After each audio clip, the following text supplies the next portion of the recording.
Once upon a time, in a quiet village tucked between tall green hills and a wide winding river, the morning sun broke through a veil of mist.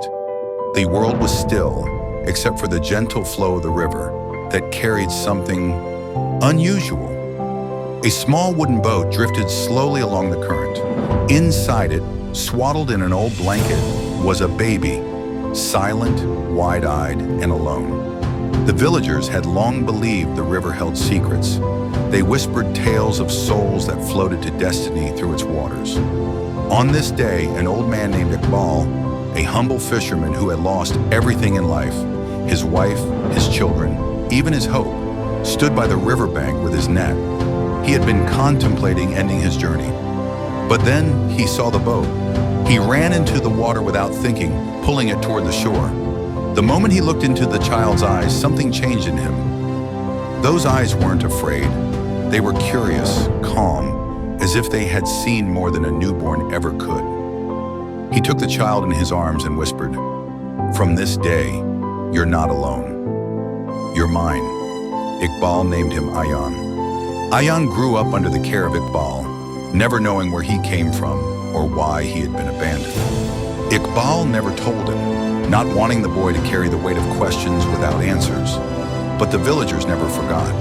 They called him the River Boy, with pity, sometimes with cruelty. Children mocked him, teachers dismissed him. Some said he was cursed. But Ayan was different. Where most children cried, he observed. Where most gave up, he pushed harder. Iqbal raised him on values, not to chase the world, but to chase purpose. He taught him to speak less and listen more, to give more than he received, and most of all, to believe in his inner voice, even if the world silenced it. At night, Ayan would sit by the river and stare at the stars, wondering if the water remembered where he came from. He didn't ask, "Why me?" He asked, "What's next?" As he grew older, he became passionate about solving problems, about fixing things no one else could. Whether it was broken radios, leaking rooftops, or village conflicts, Ayan would step in quietly and fix what others ignored. He wasn't the strongest, the richest, or the most educated, but he had something they didn't: resilience born from mystery. At the age of 18, Ayan left the village, driven by a calling he couldn't explain. In the city, he faced rejection after rejection. His ideas were too big, too strange. People judged his past. "Where's your family?" they asked. "What kind of man comes from a river?" But he kept moving. He lived in a tiny room, working 2 jobs, studying by night. He would whisper to himself, "The river didn't carry me here to stop now." Years passed. Ayan invented a low-cost water purifier that could save villages from deadly diseases. It was ignored until a flood struck, and he used his invention to save hundreds of lives.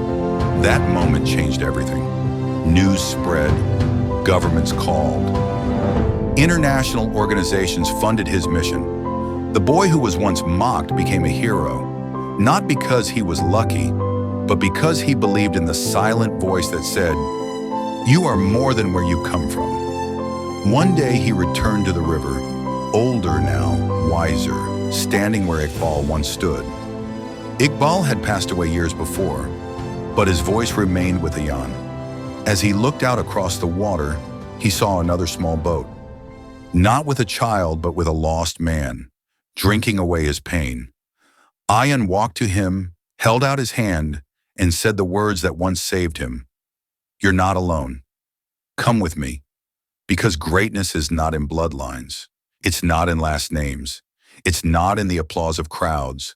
It's in the quiet decisions we make when no one is watching. It's in the pain we turn into purpose. It's in believing, even when the world refuses to.